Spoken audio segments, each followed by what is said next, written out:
नमस्कार। सिंधु घाटी सभ्यता में हम अगले टॉपिक पे बात करते हैं सुरकोटड़ा।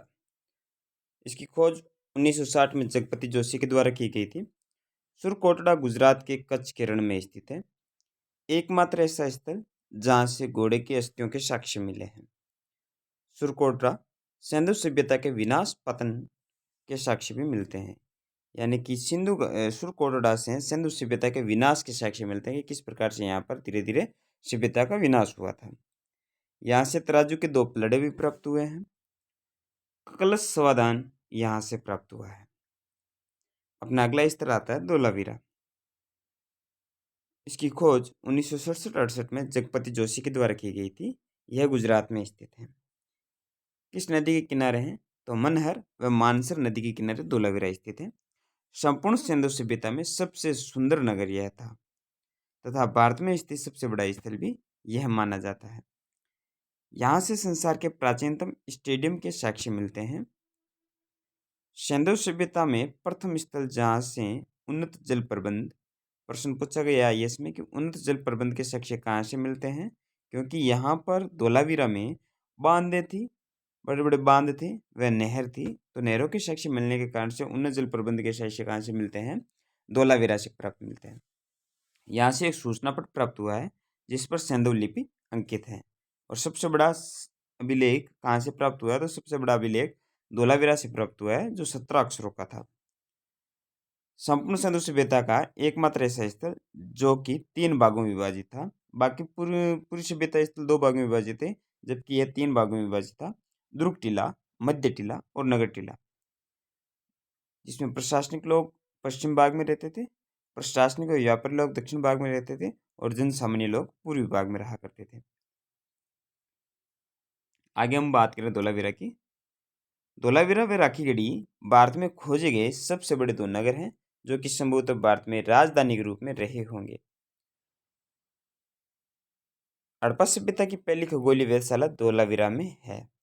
तो यहाँ पर एक प्रश्न था कि हड़प्पा सभ्यता की पहली खगोलीय वेधशाला कहाँ पर है? तो धोलावीरा में। यहाँ से 16 जलाशय प्राप्त हुए हैं। धोलावीरा से 16 जलाशय प्राप्त हुए हैं।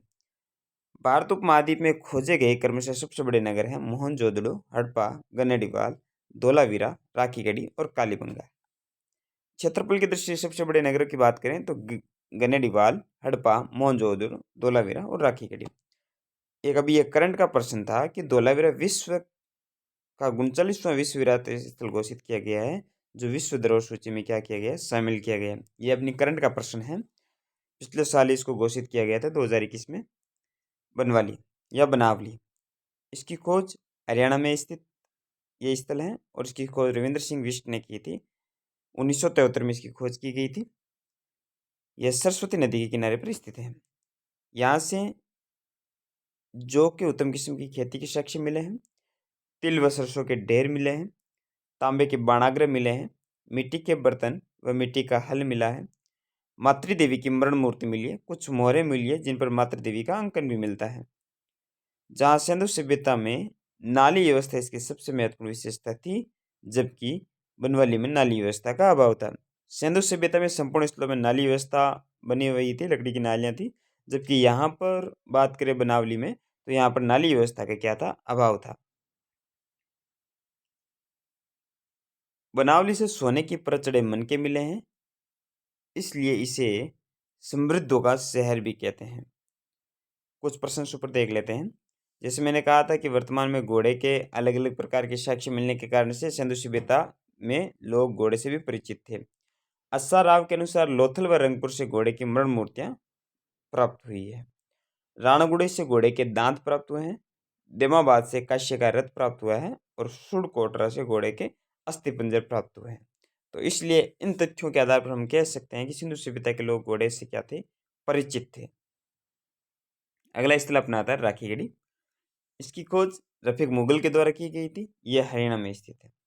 यहाँ से मातृदेवी का अंकित एक लघु मुद्रा या मोहर प्राप्त हुई है।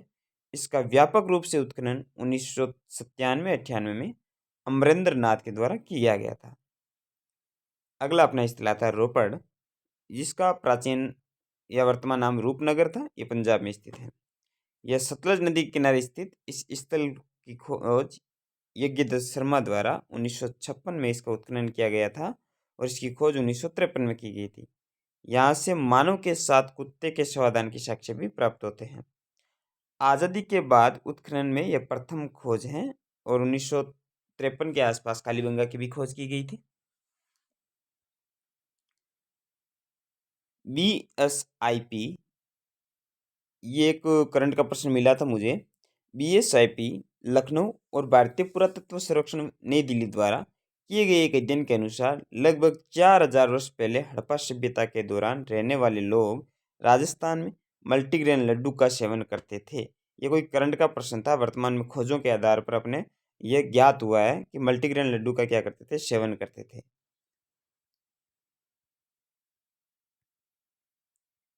अब हम देख लेते हैं कि कौन से स्थल कहाँ पर हैं। कुछ प्रश्न देख लेते हैं।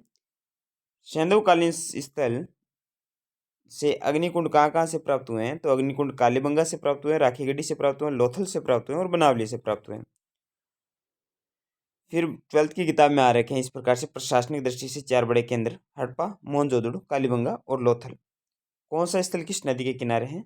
मोहनजोदड़ो सिंधु नदी के किनारे, चहुंदड़ो सिंधु नदी के किनारे, कोट दीजी सिंधु नदी, हड़प्पा रावी नदी, रोपड़ सतलज नदी, रंगपुर मादर नदी, सुतकांगेंडोर दास्क नदी, बाड़ा सतलुज नदी, दैमाबाद परवरा या गोदावरी नदी, रोजदी मादर नदी, मांडा चेनाब नदी और आलमगीरपुर हिंडन नदी। ये सारे स्थल इस प्रकार नदियों के किनारे थे। अब हम अगले वीडियो में पढ़ेंगे कि सिंधु सभ्यता की कौन कौन सी देन हमें प्राप्त हुई है और अन्य कुछ महत्वपूर्ण प्रश्नों के बारे में हम अगले वीडियो में देखेंगे। तब तक के लिए धन्यवाद।